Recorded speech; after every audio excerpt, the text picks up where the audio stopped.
प्रणाम बाबूजी। प्रणाम। आपको देखकर धन्य हो गया हूं मैं। ऐसा लग रहा है कि भगवान के दर्शन कर रहा हूं। मैं भगवान नहीं हूं, मैं तो बस भगवान के दर्शन करने के लिए हिमालय जा रहा हूं। जो भगवान के दर्शन करने के लिए जाता है वो दूसरों के लिए भगवान के समान ही होता है। जो तीर्थ यात्रा पर जाता है या तीर्थ यात्रा से लौटकर आता है, लोग उसे प्रणाम करते हैं। भावना यह होती है कि उसका किया हुआ प्रणाम भगवान तक पहुंचता है। आप भी तो तीर्थ यात्रा करने जा रहे हो ना? मैं तीर्थ यात्रा पर नहीं जा रहा हूं, भगवान को ढूंढने हिमालय जा रहा हूं। बहुत अच्छा सोचा है आपने चांगुड़ा के बापूजी। क्या ढूंढने से भगवान मिलेंगे? क्यों नहीं मिलेंगे? हाँ हाँ हाँ, क्यों नहीं मिलेंगे, जरूर मिलेंगे। क्या इस खुशहाल चंद को भगवान मिलेंगे? खुशहाल चंद के बारे में मैं कुछ नहीं कह सकता, मैं अपने बारे में बता सकता हूँ और मुझे विश्वास है कि मुझे भगवान अवश्य मिलेंगे। क्यों नहीं, क्यों नहीं? ये तो खुशहाल चंद पागल है। अपने परिवार को बहुत चाहता है, उनका सुख दुख अपना सुख दुख मानता है, उनके प्रति अपना कर्तव्य, अपना फर्ज पूरा करना अपना कर्तव्य मानता है। और इसीलिए तो अपने परिवार को छोड़कर भगवान के दर्शन करने के लिए कभी नहीं गया। अब इसे भगवान के दर्शन होंगे भी तो कैसे?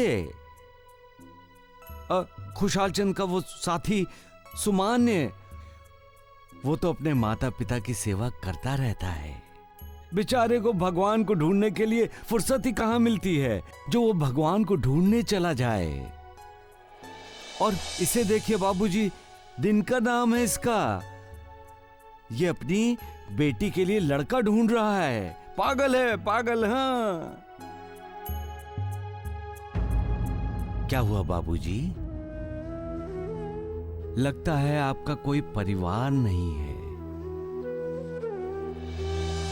लगता है कि ना आपके माता पिता हैं जिनके आपको लाठी बनना है, ना आपके परिवार के प्रति आपका कोई कर्तव्य बचा है। लगता है आपने अपनी बेटी के लिए लड़का ढूंढ लिया है, अपनी पत्नी के लिए भी कोई फर्ज शायद बचा नहीं है। हमें भी तो पता चले कि जो इंसान अपने कर्तव्य से भागता है, अपना फर्ज नहीं निभाता, वो भगवान को ढूंढ सकता है कि नहीं? आपको किसी की परवाह करने की क्या जरूरत है?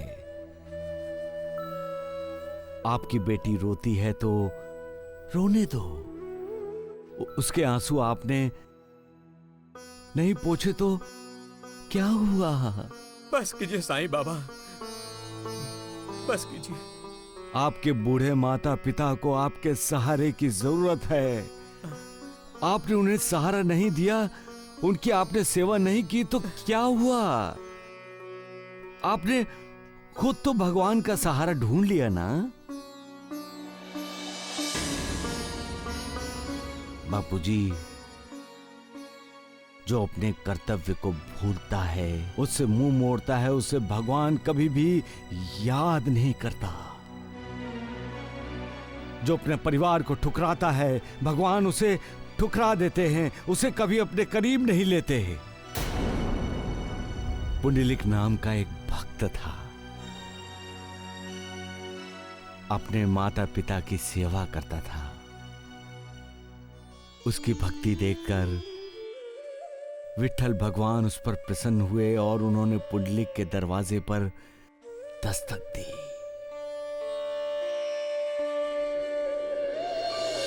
पुंडलिक, मैं आ गया हूं। साक्षात परमेश्वर द्वार पर खड़े थे। उस समय पुंडलिक अपने माता पिता की सेवा कर रहा था। उसने सोचा, भगवान के दर्शन करने जाता हूं तो माता पिता की सेवा खंडित होती है, और माता पिता की सेवा करता रहता हूं तो भगवान का अनादर होता है, अपमान होता है। पुंडलिक इस दुविधा में फंसा हुआ था। बाबूजी, तब पुंडलिक ने तुम्हारी तरह सोचा। उसने अपने माता पिता की सेवा खंडित नहीं की और द्वार पर आए हुए विठल भगवान को कहा कि क्षमा कीजिए, मैं तत्काल आपका आदर सत्कार पूजा प्रार्थना करने नहीं आ सकता, क्योंकि मैं माता पिता की सेवा करने में व्यस्त हूं। आप मेरा इंतजार कीजिए और उस ईंट पर खड़े रहिए। बापूजी, पंढरपुर में आज भी विठल भगवान, जिन्हें सभी भक्त विठोबा कहते हैं, ईंट पर खड़े हैं। आज भी हम सभी विठल का नाम लेने से पहले पुंडलिक का नाम लेते हैं। पुंडलिक वरदा हरि विठल, यह है पुंडलिक का महात्म्य। भगवान उसे ढूंढते हुए स्वयं उसके दरवाजे पर आए और तुम भगवान को ढूंढने के लिए अपने माता पिता पत्नी बच्चों का त्याग करके हिमालय जाना चाहते हो। क्षमा कीजिए साईं बाबा, मुझे क्षमा कीजिए। अरे तुम कितने भाग्यशाली हो, कितने भाग्यशाली हो बापूजी, तुम नहीं जानते। बहुत लोग हैं जिन्हें माता पिता के सुख का लाभ नहीं होता। मैं भी तो आज तक माता पिता के लिए तरसता हूं। किसी की सिर्फ मां होती है, किसी के सिर्फ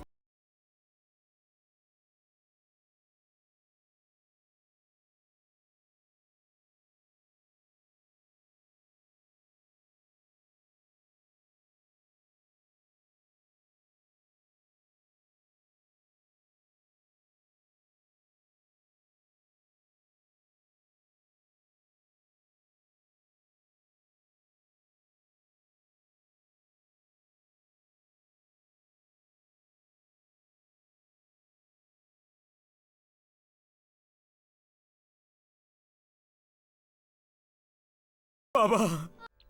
सबका मालिक एक।